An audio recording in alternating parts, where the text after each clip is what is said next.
Hello, hello, hello, coaches and leaders. I have a very accomplished guest today on the podcast to share. We're going to have like a really interesting conversation about teacher voice, teacher leadership, teacher teams, all of that. I'm very excited to hear what she has to say. But first, before we jump in, I want to welcome you to the show, Star. Thanks so much, Becca. I'm excited to have this conversation. It's always nice to kind of take a different spin on the same old, I guess. Yes, yes, exactly. So, Starr Sackstein, you have written books, you've done a TED Talk, you consult around the world. I love so much like all of your varied interests and like expertise. So, I'd love you to share with everyone what has been your journey in education, starting in the classroom and where you've ended up now. Sure. So I spent 16 years in the classroom as high school, I'll say secondary. I did 1 year in middle school, but for the most part, high school English and journalism and instructional coaching and mentoring. From there, I went into a district leadership position as a curriculum director for a couple of years in the humanities. So I got to learn a little bit more about other subjects that I didn't necessarily teach all the time, which was like my first real the year before I had spent in like an intensive coaching role, but now I was coaching folks who weren't just in my content area. I was coaching coaches, coaching teachers in a variety of different places and levels, which was different and new and challenging, which was awesome. And then I segued into a consulting position where I now work with teacher teams exclusively, leadership coaching, a variety of different assessment coaching specifically, since that's my area of expertise. And it's been a wild ride, I got to say. Like each situation has been very, very different, but very exciting nonetheless. I love that. Yeah. And one of the things that the whole educator does is we always customize like what we do for every district. And it's like the one size fits all approach that I see like very large education companies do. And I'm like, this is a terrible idea, guys. I know you're trying to be efficient, but it is not serving every school district's individual needs. Like every school is unique, right? I totally agree with that. Honestly, like in my leadership program, there was, and not, I don't remember the book that I read it in, but there was this whole section on efficiency versus effectiveness. And like Mhm. just thinking in terms of all the things we do in regards to it, like to make things more efficient and what we lose to get that efficiency. And I would agree when I think of New York City, for example, right now moving to HMH in their K-8 kind of programming in a lot of early ninth and 10th grade classes as well. I worry about that rollout of new curricula just because teachers need time to actually unpack it, make it their own, supplement with the right materials, and then also take whatever other data they have and make sure that the materials actually align with what they need. And unfortunately, a lot of times those pre-bought curricula just don't get that much love. So Right, right, right, right. And I feel like I want to use that to segue into our conversation today about empowering teacher voice and building kind of really empowered teacher teams, right? sure. So, I want to talk about the context of education here. I've been using some phrases lately a lot, and one of them is compliance culture. Mm, So, default, the way schools run from top yes. down is we have a compliance culture. And what I mean is someone up top, someone in New York City was like, we're going to buy HMH for K-8. The teachers did not choose that. Right. And the nature of that decision, because the teachers were not part of that decision, is we spent millions of dollars on this curriculum and we are going to make sure that you use it. We're going to hold you accountable. We're going to tell you about it, right? We're going to teach you how to use it, maybe if we're lucky. And and then we want you to use it compliantly. We want you to follow our directions, right? And so I would love to hear like what are your thoughts first of all? Yeah, what are your thoughts about what are your thoughts about teacher voice? Sorry, I had like three thoughts that came into my head at once. So the same way I was an advocate for student voice when I was in the classroom, I very much believe that the teacher is the best expert of what their kids need in a classroom. I even believe that with newer teachers, they just need to hone the skill of Mhm. paying attention to those things and knowing what to look for. I would say the vast majority of people I know that got into education didn't do it for the money. They Mhm, certainly are doing it because they love kids and they want to make the learning environment something exciting for the mhm, folks they work with. mhm, So I do believe that teacher voice is essential in these decision making. Like, no one should have decided on HMH without having a test group pilot the information first, see how well it fit into school mhm, culture and what the mhm, goals of the school were, or the mhm, whole thing. I mean, I would say my best success is with teams that have the flexibility to make those kinds of choices. And I'm very much the kind of outside consultant who immerses myself in a team so that I really get to know their dynamic. I want them to feel like I'm a part of that team with them so that I'm just not another outside voice telling them what to do, but rather listening to what they're doing and elevating their great ideas so that the right people hear it. And then I could help advocate for what's going on in their spaces. mhm, Um, I really think that a culture of like appreciative inquiry is the way to get teachers to really be successful instead of, I don't know, bullying them into a corner to do the thing mhm, and be compliant at it, but mhm. never truly realize the potentials that they have as educators themselves. I want to hear more about appreciative inquiry. I was like, what is this? I've never heard of this. Tell us more about appreciative inquiry. So it's this idea of taking an asset approach to the things that we do. So like we walk into a space and we acknowledge the things that are working instead of the things that aren't working. Mhm, That isn't to say that when I walk in a room, if something is glaringly wrong or not working as well as it could, that I'm not making some personal notes that I'm going to have a conversation about at some point, but mhm, it's not what you lead with.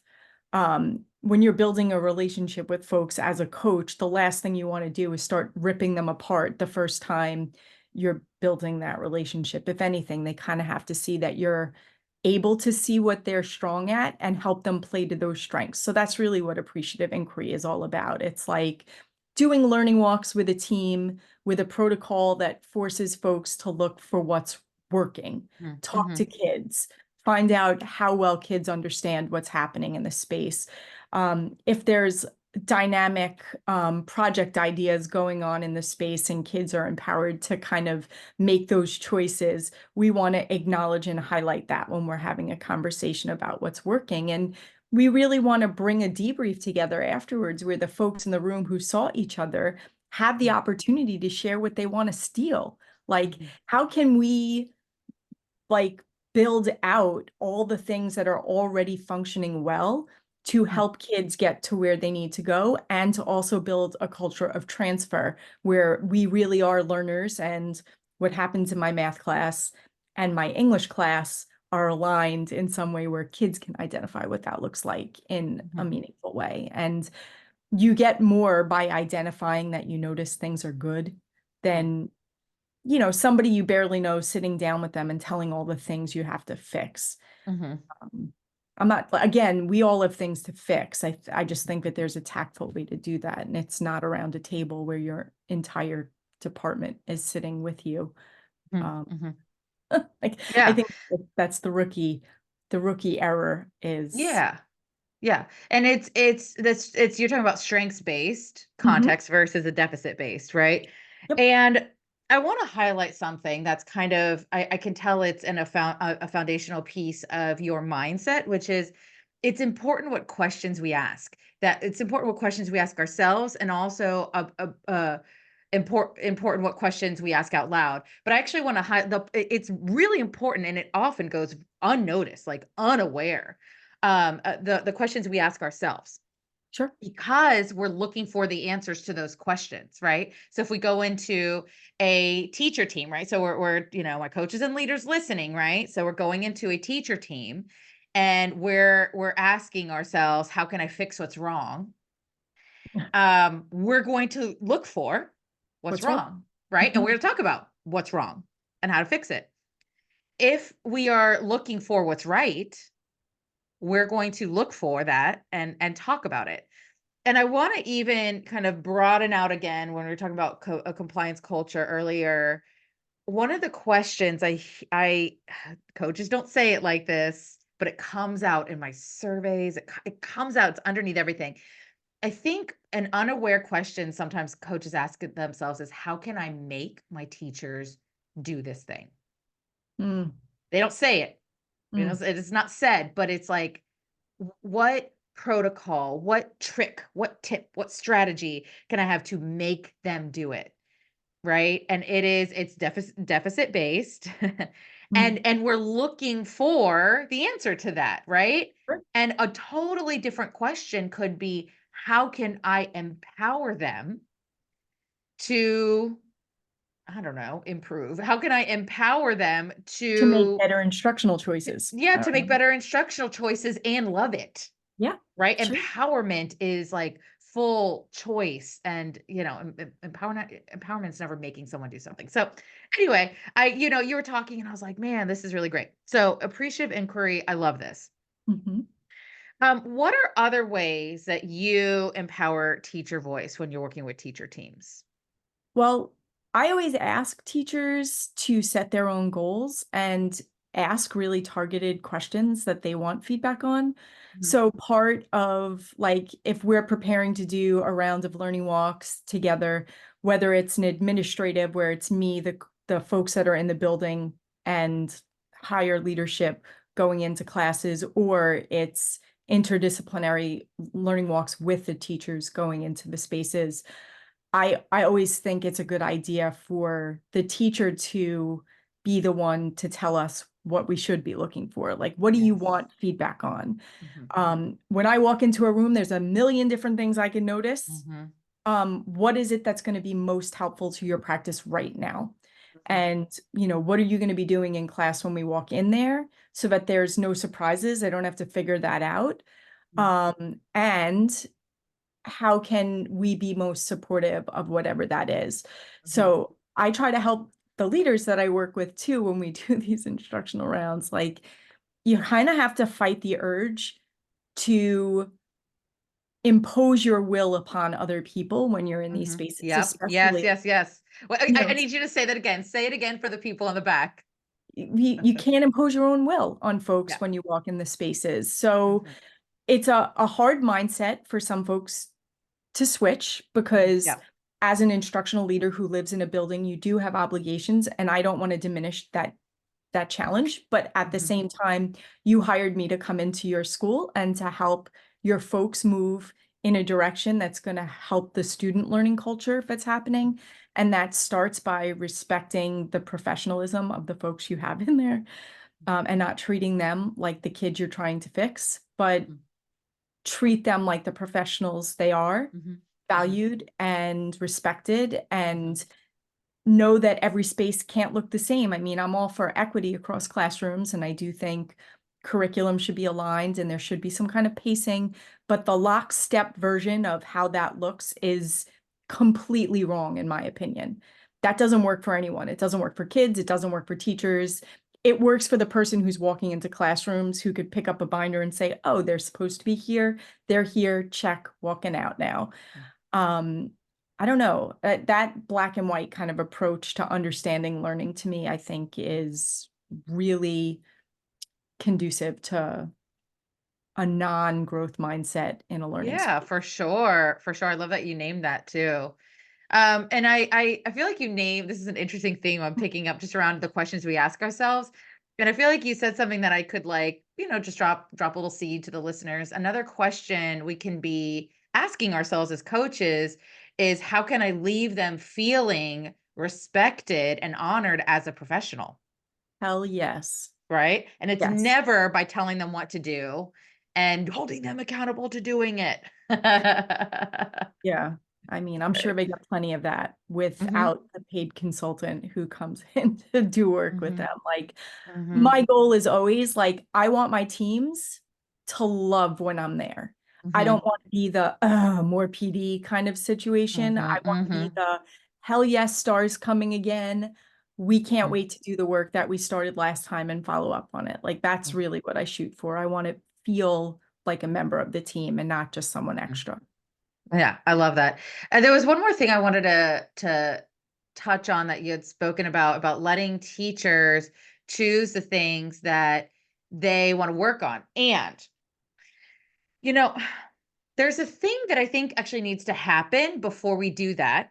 And I often find it's a missing conversation in schools. And that is, what does the school leader, the school community, how does a school define good teaching and learning in a classroom? Different schools say different things. Some schools are like, we value very Yep. quiet classrooms. Some schools are like, please be messy and loud.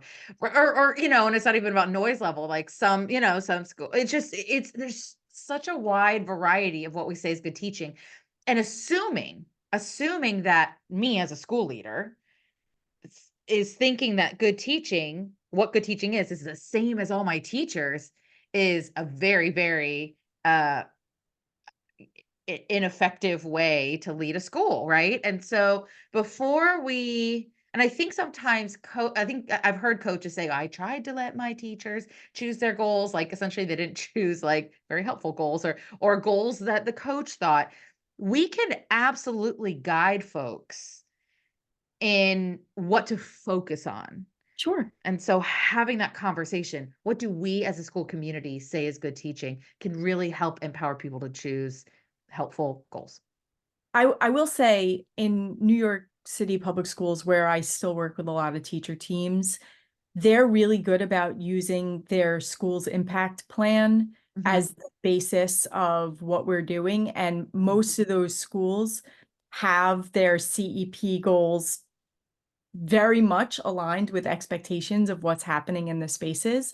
mhm, So I always make sure I'm familiar with their plan. I know what the overarching goals for the school year are. I know what the data is on how the kids have performed thus far on benchmark assignments, and if they're using map growth information or homemade formative kind of benchmark work. And then I'm able to give them better advice about how to use what they have in a meaningful way instead of, and also provide resources for them. mm, mhm, That's kind of the unspoken part. Teachers have enough on their plates. They certainly don't need to go hunting for good resources also. So if I could take 20 minutes off their plate by providing them with high quality resources that I've already vetted, that's mhm, something I'm really happy to do. Or if they're taking a risk with something and want feedback before they try, I'll hop on a quick coaching call with them, or they'll send me a Google Doc of a rubric they're mhm, using and they'll say, does this communicate the objectives that we talked about while we were here? And mm. would you tweak this language? And I'm able to then have a dialogue with them via comments on a Google Doc, which That's I great. think is an effective way to make sure that Mhm. even before they start, they want to make sure that they're aligned with Yeah, what they're expected to be that's doing. really great. Hold on one second. Sure. Bless you.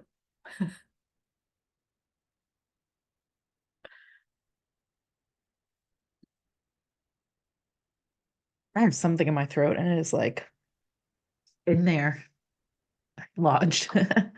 Sorry, that's a bummer. Mm, it's totally fine. All right. Ooh, I think we're good now. I think it shook itself out. Okay. So this is amazing. So I'd love to hear what you also help teacher teams work well together, right? Sure, You try. call it like functional teacher teams. Before Yep. we jump into how you make them functional, Sure. I want to hear what are some dysfunctional behaviors that you've seen in teacher teams. Well, poor communication is like the hallmark of a million different problems that can arise. So some people are afraid to say how they really feel, and going back to your compliance culture, will yes a lot of things even when they don't agree with what they're yesing. And then they Mhm, think they'll be able to squirrel away, shut the door, and do whatever they want anyway. And by the way, I mhm, was one of those teachers also. So mhm. that's not an indictment so much as I see you. Yeah. Know what that's all about. Like the most passive aggressive way to do what you want to do anyway, even Mhm. when you're listening to a leader and like nodding your head. Yeah, yeah, Mhm. yeah. Mhm. Um, Can, the can other, I just say one, can I just say one thing before you go to the next piece? Is sure. that okay? Okay. Um, it, oh wait, what was the thing I want to say? Hold on. Oh God. Uh, Here's the thing, right? There's the silence, like withholding. And Hmm. then there's also like if there's a culture in a school, a very strong compliance culture, like do what I say With fear, or kind of. else. Yeah. Yeah. Um, and a teacher does speak up, hey, I don't like this idea. I don't think this is good teaching. They're labeled as resistant, Yep. I right? live that dream too as a teacher. Yeah.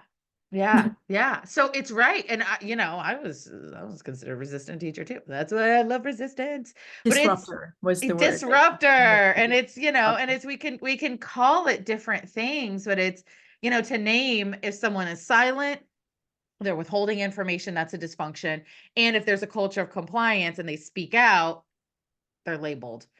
Right. Um, so anyway, okay, I wanted to name that like the opposite of that dysfunction. Okay, good. Sure. I mean, no, and a fear culture promotes a lot of that. Mhm, Even in leadership, certainly have experience where like we'd be at the end of a meeting and someone would say, "What do you think of that?" And I took the bait every single time and would get berated at the end of the meeting for taking the mhm, bait. You asked for my opinion, I gave it to you, mhm, and because you don't like my opinion, now I'm going to be publicly humiliated mhm, because I didn't say the thing you wanted me to say. I knew what you wanted me to say, I just didn't agree with it. And I stood my ground because I believed that what I was saying was better for the folks that we were talking about, better for our kids. mhm, And so I know what it feels like to be in that teacher role where you are a person who's innovating, who's not afraid to say the thing. You get labeled. So like you asked about other dysfunctions. Then there's the other teachers are labeling you as part of the problem because now mhm, they have to do more because you mhm, spoke up as an innovator and now you have a target on your back and your colleagues hate you mhm, because now you have made them do more work. Like mhm, they were mhm, very comfortable using the same lesson plans they've used for the last 8 years. mhm, And now someone's looking at their lesson plans and then therefore have to actually tweak them in some mhm, way, shape, or mhm. form.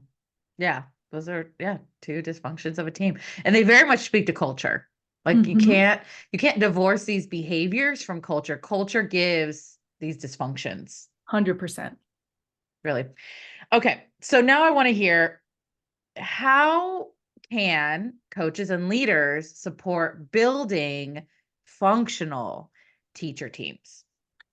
I think it starts by leaders being a part of the teams at first, like giving value to that time and space. So, like, I know when I'm being brought in from outside, it's different than obviously if you're a coach inside of a culture, being a coach from outside the culture.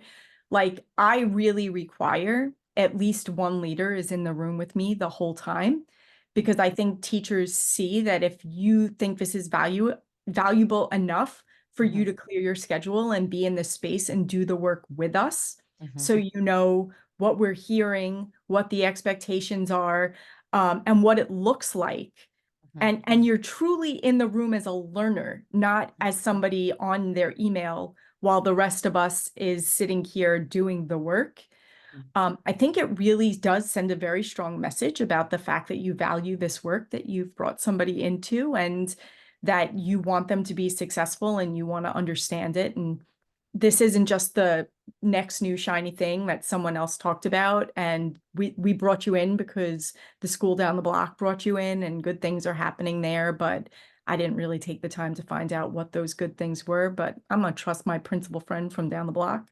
mhm, And I think it's so important. I find that the team coaching that I do, if mhm, leaders aren't present, it falls apart very fast because mhm, they're not going mhm, to be held accountable in a meaningful way. mhm, And it's again going to go back to that compliance piece. mhm, So I even tell my teams, you're not doing this work for me because you know that I'm coming. The work that we're doing needs to fit and live inside of what's happening in your space every single day. I am not mhm, extra. I'm here You're to right. see what's Mhm. actually happening Yes. so that I could help with what is actually happening. So Yeah. you're not creating tasks because I told you to do it. You're Mm, not changing your curriculum because something came up and I was like, I'd really like to see something about this instead mm, of this, which is what your data is telling you you need to be working on. mm, I never want to be that superfluous extra that is mm, just a waste of everyone's time and they don't want to be out of their classrooms with me. mm. Um, I want them to Yeah, see me in that. Yep. for sure. And I want to speak to bringing the leader, and I love that. Inviting the leader is something that when I first started coaching teachers, I was consulting, I was traveling around and doing that. And Right. I would find the coach, I'm like, come with me. I was constantly like, just come with me. And I found, and very quickly, if a leader leads in a very authoritative way, it could be detrimental. 100%. Teachers clam up, Yep. right? They don't say what they really feel. And I mean, and then I would go and coach the administrator and say, look, your need for perfectionism is impacting your teams, your teachers, and they are clamming up and it's not giving you the result that you want. Um, and so I just, I really want to leave the listeners like really there's another thing that I thought of, this analogy. When we don't include leaders within teacher teams and it's like this isolated thing, it's like planting a seed in non-fertilized soil. Mm, Like it's a great seed, you have a lot of potential, but if the environment, right, isn't going to support its growth, it won't grow. And that's it's right. funny, you and I, we go into schools and we leave. We go into schools and we leave, right? We're not there 100% of the time. Yep. And so you and I will never be the complete solution to what they're trying to solve, That's right. right? Hmm. It has to be embedded within the school. It's so interesting, I didn't as I was thinking of this conversation, I didn't realize like culture would come up so much, and of course it does. It always leads to culture. But building functional teacher teams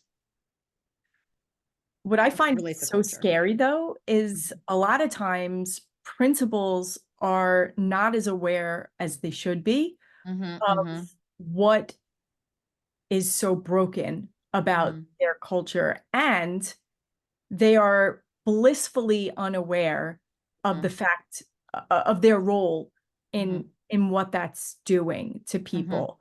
mhm, And it's something I struggle with as a coach, as an mhm, outsider, because I've tried being direct. That doesn't always work. mhm, I've tried being gentle, and that mhm, doesn't always work.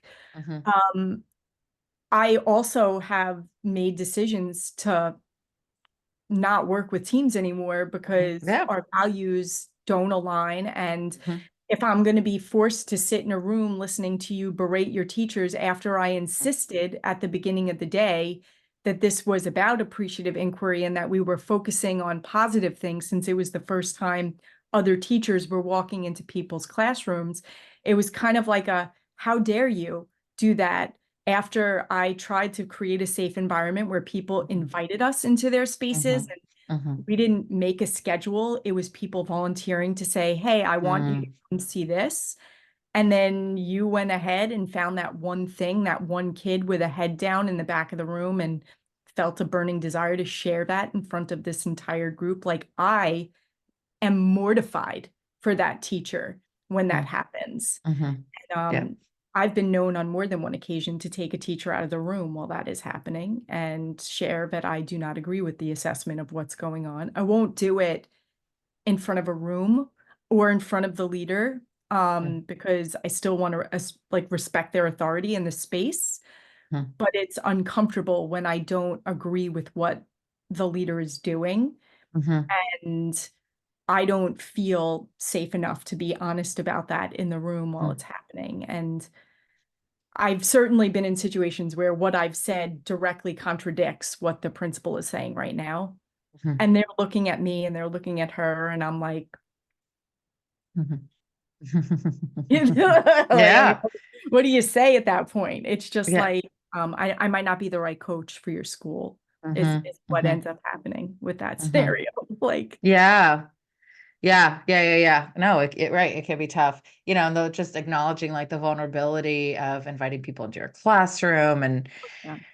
um okay, so I want to go into concrete strategies now. We've talked in this conversation about teacher teams, building functional teacher teams and empowering teacher voice. What would you leave our coaches and leaders listening today? What do you want to leave them with on things they can bring back into their schools, concrete next steps for them? Well, for one, the first thing I would say is that relationships buy you a certain amount of like currency with Mm. educators. And Yeah. I know it seems probably like low hanging fruit to mention it, but I feel like I'd be remiss not to. Hmm. Everything starts with the relationships. And if you don't Hmm. have good relationships with the people you're working with, you're not going to get the results you want. It'll Hmm. never reach its fullest potential if the folks you're working with don't trust you. And Hmm. sometimes that means you have to humble yourself to the experience of honest transparency where you admit your mistakes when you make them. And like to me, that's the easiest and hardest at the same time. You have to be comfortable being vulnerable in front of your people, which means you make mistakes like all of us.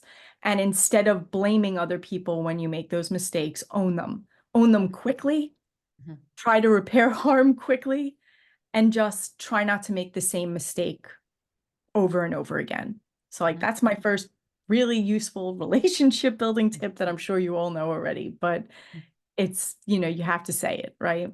Hmm. Yeah, yeah, for sure. And I do want to. I literally just read in a book this morning. I was reading this book, and I just need to share a tidbit of information because I'm like, Sure. it's bursting out of me.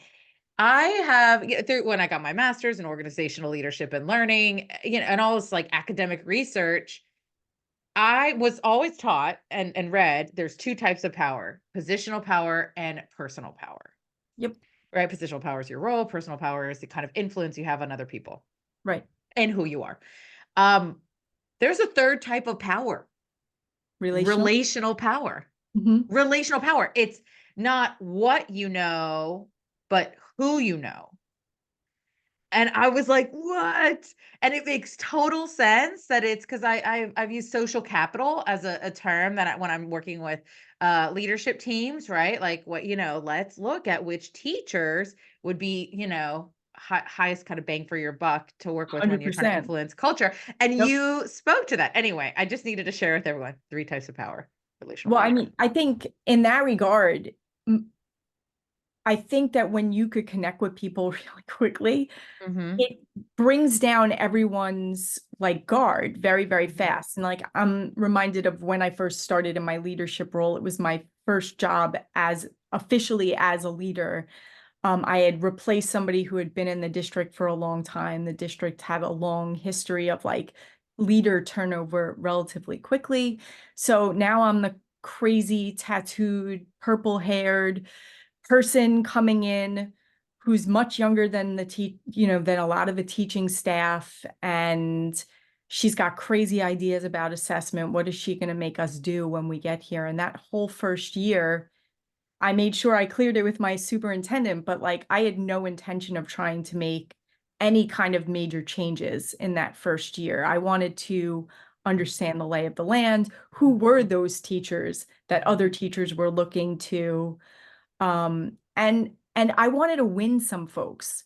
Mhm. I wanted them to see that my word meant something. And I Mhm. think that that's something that's really important too. If you want folks to, if you're being brought in to change a culture, for example, instructionally or otherwise, you need to have those early adopters and you Mhm. need them to be the right early adopters. Mhm. Mhm. So, Mhm. like the first few people I observed going back out to the rest of the department and saying, she was really fair. It was really clear that she understood what she was talking about. She was invested in my success. Like those were the messages that I kind of wanted to get out to Mhm. everybody. Mhm. And then during our department meetings, I would actively model strategies that I wanted to start seeing in Mhm. their rooms. So like our monthly meeting wasn't sit and get. It was station rotations on different strategies I saw while I was doing walkthroughs that could be highlighted and then used in these different spaces. Mm, It might have been a reflection protocol that would be useful for teachers. I ended every single meeting with a survey mhm, where they gave me the feedback of what they took away from the meeting, what they were going to try to implement in their class, if they wanted me to come visit, if they wanted me to co-plan. I offered to co-plan. I offered to model lessons. I offered to mm, co-teach. I offered to do all the things that mhm, no leader I ever had mhm, ever offered me, but I always wanted. mhm. Like, Yeah. saying you want me to do this, but I'm Mhm, not really sure what that looks like. And what I'm learning is you don't really know what that looks like either, which is why mm, you're actively avoiding me when I mm. ask you to come show me. Yeah. So I knew what I wanted, but I also knew they were going to be resistant to change and didn't want to force everybody to do it. So I tried very hard in those meetings to get them curious. Yes. Do the thing that she keeps saying she's going to do. All it took was one teacher team to say, no, I called her in. She sat down. She wrote the project for us. We were afraid about the technology. She came in for the entire week whenever we were teaching that class. And it was non-evaluative. She was literally there as another adult trying to help us roll this out. And it went a long way. And when I Mhm, did have critical things to say, they were more likely to listen to me mhm, because they knew it was grounded in some kind of mhm. real, like, I want to see you be the best you, not Yeah. be the best me in your space. Exactly. Yep. Exactly. There's a couple things I want to highlight that you said that I loved. You said at the end of every meeting, you'd have them fill out a survey, and essentially it's letting you know, what are you going to do? Yep. What are you going to do next? And I love that, like clearly stating what are your next steps after this meeting. So I just wanted to highlight that as like, instead of usually teacher meetings are like, okay, we planned something, bye. And it's like, no, no, no, no. Like, wouldn't that be great if I like a sticky note? Everyone wrote like, what are your next steps? I love that.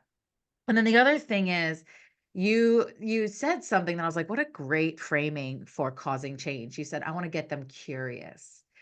In our conversation about causing change, it's so often about building buy-in and getting them to want to do it. And you're like, bam, other access. What if we got them curious about doing it? That's not the same as building buy-in. No, actually, it's getting them to question everything you're asking them to do and giving them permission to do it. Like, Yes. That's so hey, great. I love I this. am one of you. I'm new here. You've got a lot of institutional knowledge I don't have. I'm Yep. getting to know the lay of the land. I want to understand how my vision fits into what's actually happening. Yeah, exactly. How's that going to work, you know? I love this. Okay, we have to wrap this up. Time is almost up. But I'm loving this conversation. I love all of the, just the value that you bring into schools and empowering educators, right? This is what this is about. Empowering our coaches and leaders here with this Mhm. podcast to empower our teachers. So I'd love you to share with everyone, where can they find you? What kind of resources in general would they, could they find if they're looking at your website, for example? Okay, so there's a lot. I'm not gonna lie. Like, I this year I'll have my 16th book coming out in July. I just had one come out in January, this one, which I feel like every time I give birth to a book, which is kind of how I think of it, my thinking about certain topics that I've been living with for a really long time, alternative assessments, really my niche, those folks who may have heard of me before. Um, the going gradeless whole thing is like, it's very polarizing. Mhm, So mhm, a lot of the work that I've done with ASCD is, um, not that it's not bold, but it's not as direct as some of my other stuff that specifically tells people to get rid of grading. mhm, That isn't a popular narrative for most places, maybe individual teachers who really love the idea of it, but they worry a lot. So like hacking assessment is definitely my most popular book, and people read it because it's all of my books are very teacher friendly. They're mhm, practical. You get a little bit of background of the why, but it's really like I want to try something new tomorrow. These are strategies and tips you could do that with, and Mhm, like mhm, go try it out and then email me and let me know how it goes. Because when I write the next book, if what I suggested isn't working for you, I want to acknowledge that and find out a better way to do it. So yeah, I really try to be in dialogue with my readers, whether it's through my blog, my website. I'm on X less than I was 5 years ago, mhm, unfortunately. I would mhm, say LinkedIn's probably the best space to find me right now, in mhm, terms of professional, but I do have a website. The mhm. website has what conferences I'll be at and presenting on what book releases, other kinds of appearances, all that kind of Mm, stuff you can get on beautiful. misssaxton.com. Yep. So I will put all these links in the show notes. Everyone could just click and find you in all these places. And you have your TED Talk on your story as a recovering perfectionist. Love this. I call myself a recovering perfectionist and a striving good enoughist. So Love that. I took that straight from Brene Brown. I cannot I love her too. So, take credit yeah. for her. So anyway, thank you so much for being on the show, for sharing all of your experiences, your thoughts about empowerment. I love it. So I appreciate everything you've shared today. I appreciate being here, Becca. I hope we can talk some more. I know I would love that. Mhm.